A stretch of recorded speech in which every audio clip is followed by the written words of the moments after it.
Hello friends, வணக்கம். Welcome back to my channel. நீங்கள் இது வரைக்கும் நம்ம சேனலை சப்ஸ்கிரைப் பண்ணாமல் பார்த்துட்டு இருந்தீங்க அப்படின்னா சப்ஸ்கிரைப் பண்ணிவிட்டு பாருங்கள். கூடவே இருக்கிற பெல் பட்டனையும் ப்ரெஸ் பண்ணிக்கோங்க. இப்போ வாங்க நம்ம கதைக்குள்ளே போயிடலாம். இந்த கதை ரொம்பவும் ஷார்ட்டாக தான் இருக்கும். முழு நாவல் தான். எனக்கு ரொம்பவுமே படித்ததில் பிடிச்சது. சரி, அதனால தான் டக்குன்னு சொல்லிடலாமேன்னு சொல்லிட்டு இருக்கேன். இப்போ நம்ம கதைக்குள்ளே போயிடலாம். மாலை நேர சூரியன் மேற்கு திசை நோக்கி நகர்ந்து மறைய ஆயத்தமாகி கொண்டிருந்தது. கல்லூரி முடிந்து நண்பிகளோடு பேசியபடியே வெளியே வந்தாள் ரூபலா. காலேஜ் தான் முடிஞ்சிருச்சே, வாங்கடி ஈவினிங் ஷோ படத்துக்கு போயிட்டு வீட்டுக்கு போகலாம் என கூறினாள் பிரியங்கா. மற்ற அனைவரும் போகலாம் என சொல்ல ரூபலா மட்டும், இல்லடி, நான் போய் தான் காஃபி ஷாப்பை பார்த்துக்கணும், இல்லைனா மாமா ஏதாவது சொல்லுவாரு, அதனால உடனடியாக கிளம்பணும்டி என கூறினாள். இதை கேட்ட கல்பனா, இவளுக்கு இதே வேலையை போச்சுடி, எங்க கூப்பிட்டாலும் வர்றதில்ல, எப்போ பார்த்தாலும் மாமா அதை சொல்லுவாரு இதை சொல்லுவாருன்னு ஏதாவது சொல்றது, இல்லைன்னா காஃபி ஷாப்பை காரணம் சொல்லி எஸ்கேப் ஆகிடுறா என சொன்னாள். மற்றவர்களும் அவள் சொல்வதையே ஆமோதிப்பது போல ஆமாம் என்றனர். அவர்களிடம் எப்படி சொல்லி தன் நிலைமையை புரிய வைப்பது என்பது தெரியாமல் பரிதாபமாக நின்றாள் ரூபலா. உடனே பிரியங்கா, ஏய் விடுங்கடி, அவளே பாவம் மாமா வீட்டில் தங்கி படிச்சிட்டு இருக்கா, அவங்க சொல்றத செய்யலைன்னா ஏதாவது பிரச்சனை வரும்னு அவ பயப்படுறா போல இருக்கு. அவ நிலைமைய ஃப்ரெண்ட்ஸ் நாமளே புரிஞ்சுக்கலனா எப்படி? நாம மட்டும் படத்துக்கு போகலாம், ரூபலா நீ பார்த்து வீட்டுக்கு போடி என கூறி அவளை அனுப்பினாள். ரூபலா பிரியங்காவை பார்த்து, தேங்க்ஸ் டி, என் நிலைமையை நீயாவது புரிஞ்சுக்கிட்டியே, நீங்க போய் மூவி பார்த்து என்ஜாய் பண்ணுங்க என கூறிவிட்டு வீடு நோக்கி நடக்க ஆரம்பித்தாள். அப்போது தனது பழைய கால வாழ்க்கை அவள் மனதில் சாரல் போல வந்து போனது. ரூபலாவுக்கு சொந்த ஊர் கள்ளக்குறிச்சிக்கு அருகில் ஒரு கிராமம். அப்பா அம்மா இருவரும் விவசாயம் செய்து வந்தனர். அவர்களுக்கு இவள் ஒரே மகள், எனவே செல்லம் அதிகம். அவள் கேட்டதெல்லாம் முடிந்த அளவு எப்படியாவது அவள் அப்பா வாங்கி கொடுத்து அவளை சந்தோஷமாக பார்த்து கொண்டார். அவளும் அந்த கிராமத்தில் இருந்து அரசு பள்ளியில் படித்து வந்தாள். நன்றாக படிப்பாள். அவள் வகுப்பில் எப்போதும் முதல் மாணவியாக வருவாள். அவளை ஒரு மருத்துவராக்கி பார்க்க வேண்டும் என்பதே அவளது அப்பாவின் ஆசை. அதை அறிந்து அவளும் நன்றாக படித்து கொண்டிருந்தாள். அவர்கள் வாழ்க்கை சந்தோஷமாக சென்று கொண்டிருந்தது. ஆனால் அவள் 11ஆம் வகுப்பு படித்து கொண்டிருக்கும் போதுதான் அந்த எதிர்பாராத சம்பவம் நடந்தது. வெளியூர் சென்று திரும்பிக் கொண்டிருந்த அவளின் பெற்றோர் வந்த பேருந்தில் விபத்தில் சிக்கி சம்பவ இடத்திலேயே இருவரும் இறந்து போயினர். ஒரே நாளில் அவள் யாரும் இல்லாத தனிமரமாகி போனாள். சாவுக்கு வந்த உறவினர்கள் காரியம் முடிந்ததும் கிளம்பினார்கள். இவளை பற்றி யாரும் சிந்திக்கவில்லை. ஆனாலும் இவள் அம்மாவின் தம்பியான அவளது மாமா மட்டும் இவளை தன்னுடன் சென்னைக்கு அழைத்து வந்து விட்டார். அவரது வீட்டில் தங்க வைத்து படிக்க வைத்தார். மாமா வீட்டில் அவர் மனைவி 2 குழந்தைகள் மட்டுமே. அவர்களுடன் இவளும் தங்கி கொண்டாள். அவளது மாமா 3 காஃபி ஷாப் வைத்திருந்தார். ரூபலா பள்ளி படிப்பை முடித்தாள். நல்ல மதிப்பெண் எடுத்தும் மாமா அவளை அருகிலிருந்த ஒரு கலைக்கல்லூரியில் சேர்த்து விட்டார். தன் மருத்துவர் கனவு கனவாகவே போனதை நினைத்து அவள் பல நாள் வருத்தப்பட்டாள். இவள் கல்லூரியில் சேர்ந்ததும் இவளை அழைத்த அவளது மாமா, ரூபலா காலேஜ் முடிஞ்சதும் உடனே வீட்டுக்கு வந்துடணும், வந்து அரை மணி நேரத்தில் ரெடியாகி நம்ம கிட்ட இருக்கிறதுல ஒரு காஃபி ஷாப்பை நைட் 12 மணி வரைக்கும் பார்த்துக்கணும், வேலையெல்லாம் ஒழுங்கா செய்யணும், சரியா என்றார். அவரிடம் சரி மாமா என சொல்லிவிட்டு காலேஜுக்கு சென்றாள். அன்றிலிருந்து தினமும் மாலை 6 மணி முதல் இரவு 12 மணி வரை அவள் வீட்டிலிருந்து 4 தெரு தள்ளி இருக்கும் அவர்களது ஒரு காஃபி ஷாப்பில் வேலை செய்ய ஆரம்பித்தாள். ஒரு நாள் அங்கு வேலைக்கு செல்லவில்லை என்றாலும் அவளது மாமாவும் அத்தையும் அவளை கண்டபடி திட்டுவார்கள்.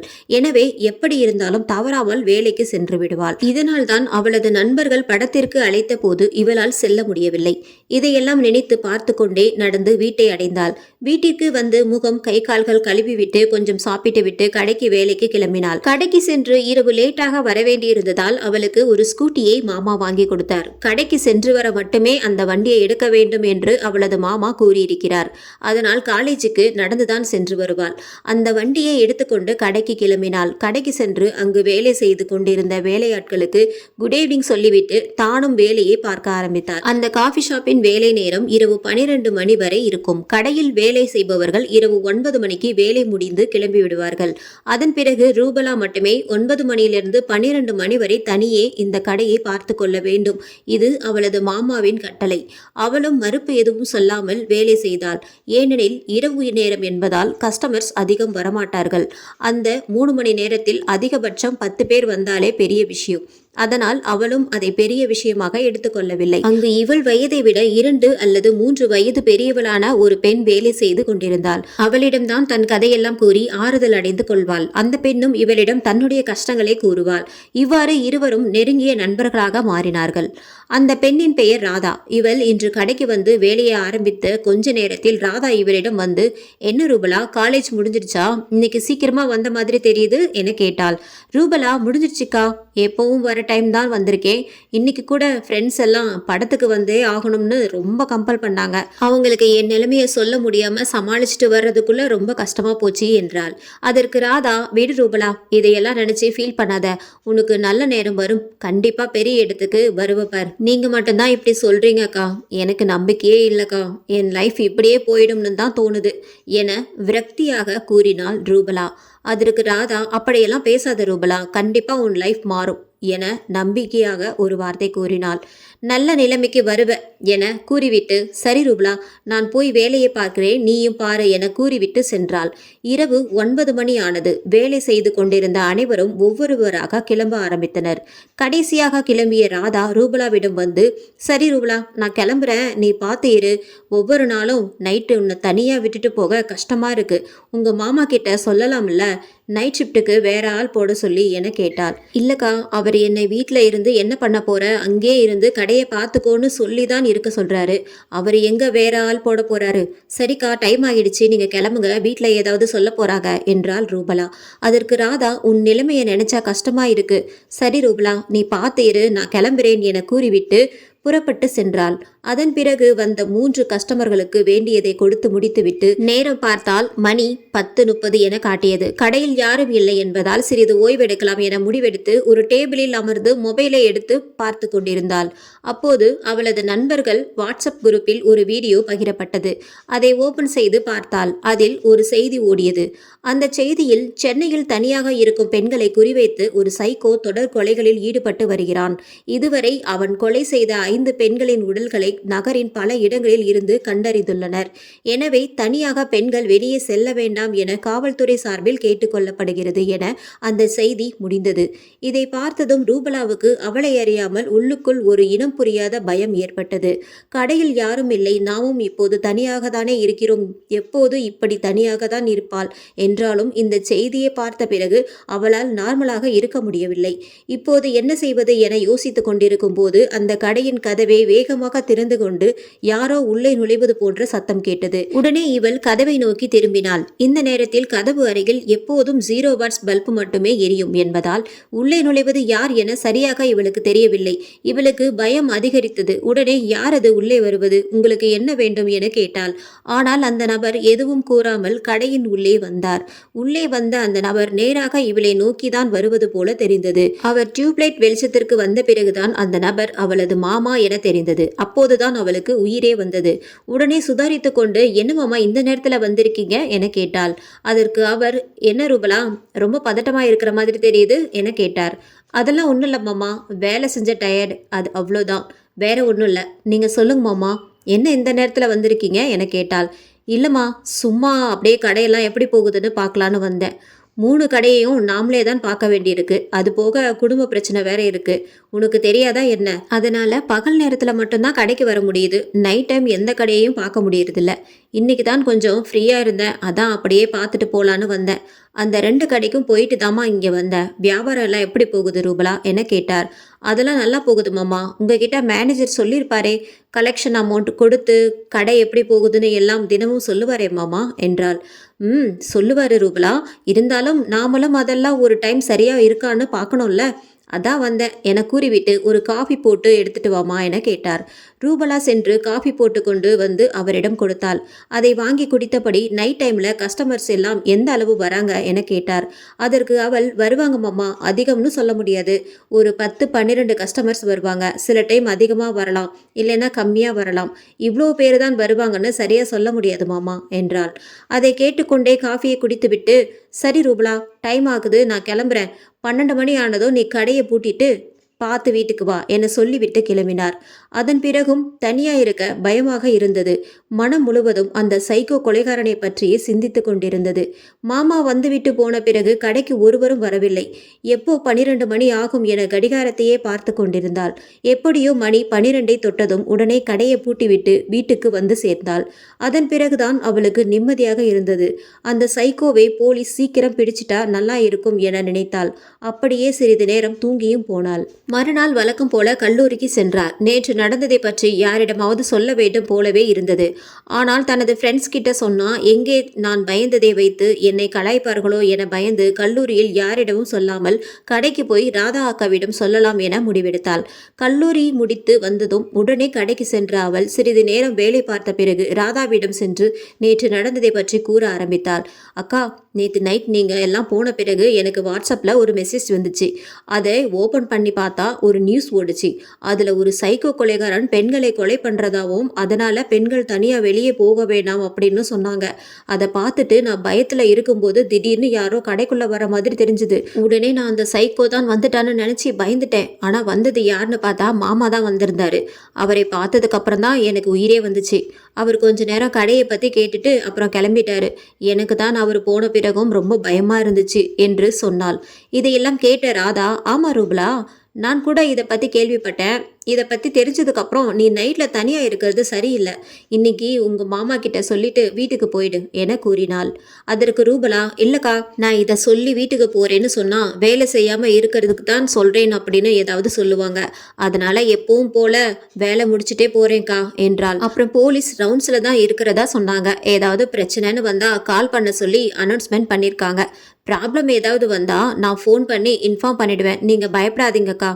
அதுவும் இல்லாமல் நான் கடைக்குள்ளே தானே இருக்கேன், அட்ஜஸ்ட் பண்ணிக்கிறேன்க்கா என்று சொன்னாள். அதற்கு ராதா, ரொம்ப தைரியமான ஆள் மாதிரி தான் பேசுகிற போல, ஆனால் ஓவர் கான்ஃபிடன்ஸ் உடம்புக்கு ஆகாது, பார்த்துக்க என்று கூறி சிரித்துவிட்டு வேலையை பார்க்க சென்றாள்.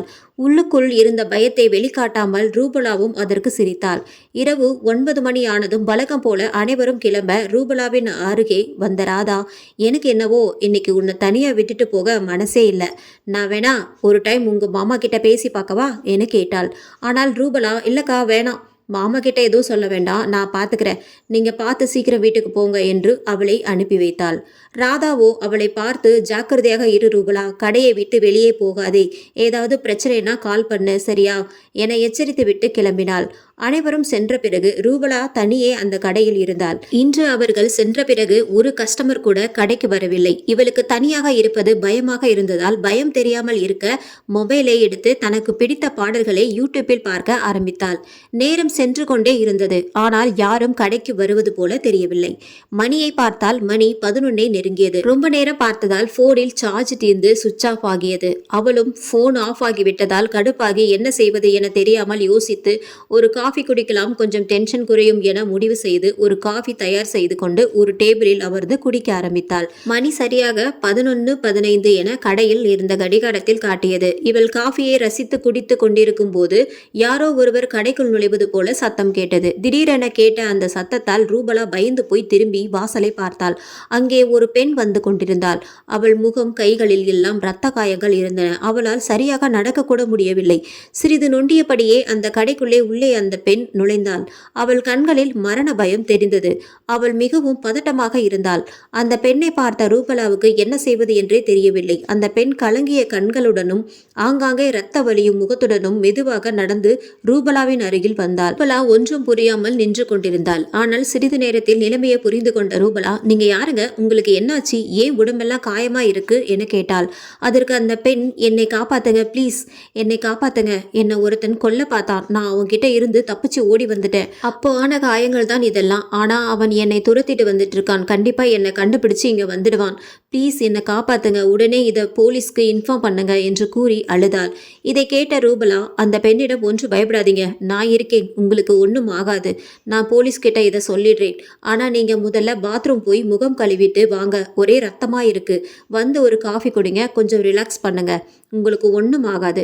பாத்ரூம் அங்கே இருக்கு, போங்க, நான் போலீஸ்க்கு ஃபோன் பண்ணிட்டு வரேன் வரேன் என்று சொன்னாள். அந்த பெண் பாத்ரூம் நோக்கி சென்றாள். போகும்போது சீக்கிரம் போலீஸ்க்கு இன்ஃபார்ம் பண்ணுங்க, அவங்கள சீக்கிரம் வர சொல்லுங்க, லேட் பண்ணிடாதீங்க என சொல்லிக்கொண்டே போனாள்.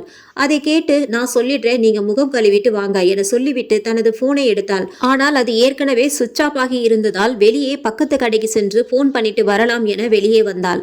ரொம்ப லேட்டாகி விட்டதால் நிறைய கடைகள் மூடியிருந்தன. 4 கடை தள்ளி ஒரு கடை திறந்திருந்தது.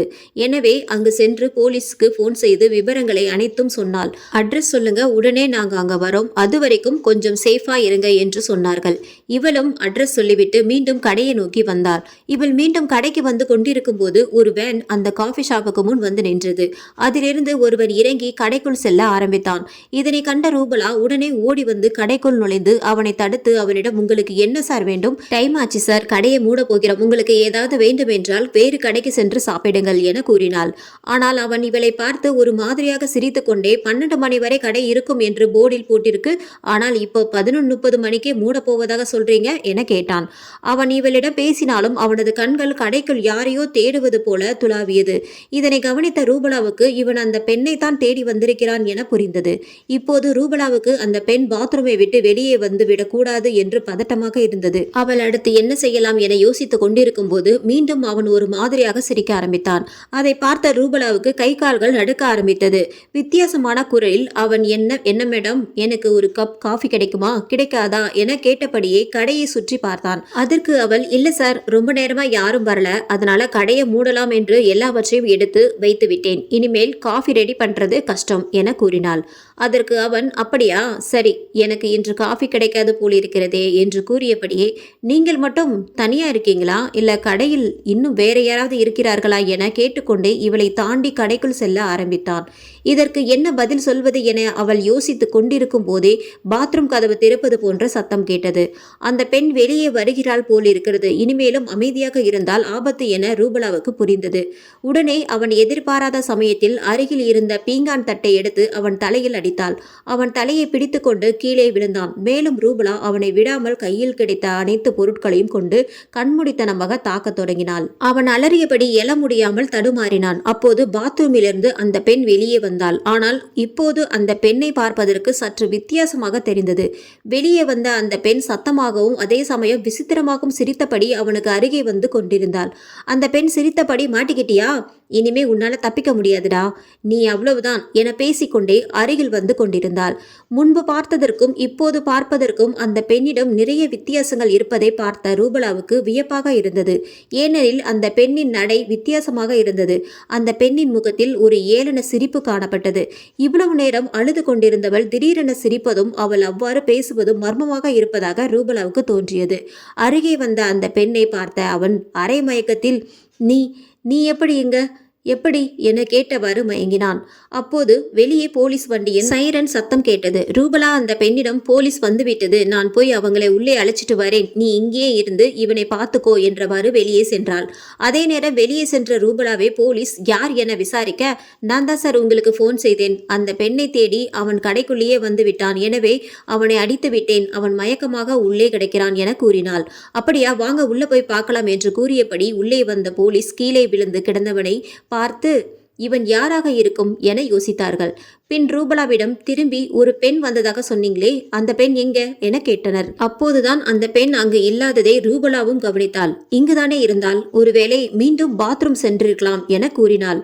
அவன் எப்படி, எதில், எங்கு வந்தான் என போலீஸ் ரூபலாவிடம் கேட்டதற்கு, வெளியே நிற்கும் வேனில்தான் வந்தான் என கூறினாள். அந்த வேனிற்கு சென்று போலீஸ் பார்த்த பொழுது அதன் பின்பக்கத்தில் 4-5 பெண்களின் உயிரற்ற சடலங்கள் இருந்தன. இதை பார்த்த போலீஸ், என்ன இத்தனை பிணங்கள் இருக்குது, இது பெரிய பிரச்சனையா இருக்கும் போல என தங்களுக்குள் பேசிக் கொண்டனர். அந்த பெண் எங்கே போயிருப்பாள் என்று யோசித்தவரை ரூபலாவும் அந்த வேன் அருகே வந்தாள். வந்து பார்த்ததும் அவள் அடைந்த அதிர்ச்சிக்கு அளவே இல்லை. ஏனெனில் இதற்கு முன் தன்னை இவனிடம் இருந்து காப்பாற்ற சொன்ன அந்த பெண், சிறிது நேரத்திற்கு முன்தான் கண் முன்னால் உயிருடன் இருந்த அந்த பெண் இப்போது இங்கே அந்த பிணங்களுக்கு நடுவே பிணமாக கிடந்தாள். இந்த பிணங்களை பார்த்த போலீஸ் அதிகாரி, நாம் தேடிக்கொண்டிருந்த அந்த சைக்கோ கொலைகாரன் இவன்தான் போலிருக்கிறதே, இந்த சடலங்களை பார்த்தால் இறந்து 2 நாட்கள் ஆகியிருக்கும் போல் இருக்கிறது. சரி, மற்ற ஃபார்மாலிட்டிஸ் எல்லாம் சீக்கிரம் பாருங்க என ஒரு போலீசிடம் கூறிக்கொண்டிருந்தார். இதை கேட்ட ரூபலாவுக்கு என்ன செய்வது என்றே தெரியவில்லை. அந்த பெண் எங்கே வந்துட்டாங்களா என மீண்டும் கேட்ட அந்த அதிகாரியிடம் அந்த பெண் தான் இங்கே இருந்து கிடக்கிறாள் என்று சொன்னால் நம்புவார்களா? தன்னைத்தான் பைத்தியம் என்பார்கள் என்பது அவளுக்கு புரிந்ததால் இவனுக்கு பயந்து பின்வாசல் வழியாக இவனிடம் இருந்து தப்பிப்பதற்காக ஓடிப்போய் இருக்கலாம் என கூறி சமாளித்தாள். 2 நாட்களுக்கு முன்னால் இறந்து போன ஒரு பெண் எப்படி தன் முன் உயிருடன் வந்து பேசிக் கொண்டிருந்தாள். அவள் வரவில்லை என்றால் இத்தனை கொலைகளை செய்த அந்த கொலைகாரன் தன்னை என்ன செய்திருப்பான் என்பதை அவளால் நினைத்து கூட பார்க்க முடியவில்லை. அவள் அப்போதுதான் நடந்தவற்றை பற்றி யோசித்து பார்க்க ஆரம்பித்தாள். அவளுக்கு ஒவ்வொன்றாக புரிய ஆரம்பித்தது. அவனால் இறந்து போன அந்த பெண்ணின் ஆன்மாதான் வந்து தனக்கு எச்சரிக்கை செய்து போலீஸுக்கு போன் செய்ய வைத்து தன்னை காப்பாற்றியது என்பது புரிந்தது. தன்னை காப்பாற்ற தான் அந்த பெண் போலீஸுக்கு தகவல் சொல்ல சொல்லி விடாமல் கூறிக்கொண்டிருந்தாள் போலிருக்கிறது.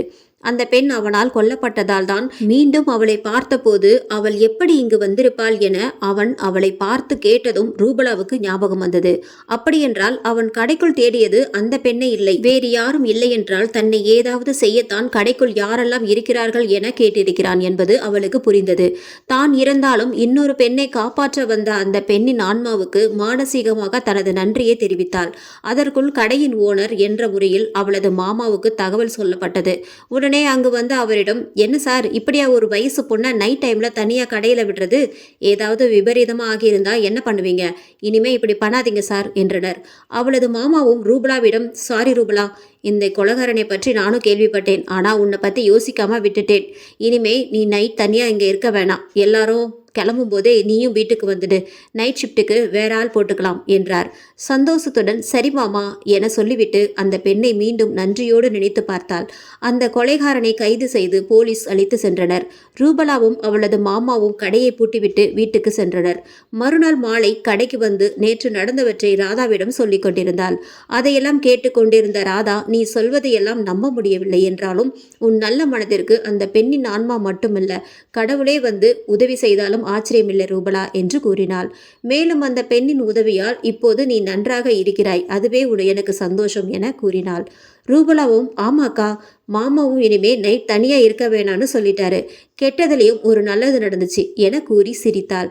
அவள் சிரிப்பதை பார்த்த ராதாவும் அவளுடன் சேர்ந்து சிரித்தாள். இந்த எபிசோட் உங்களுக்கு பிடிச்சிருந்தது அப்படின்னா நம்ம சேனலை மறக்காம சப்ஸ்கிரைப் பண்ணுங்க, லைக் பண்ணுங்க, ஷேர் பண்ணுங்க. நன்றி, வணக்கம்.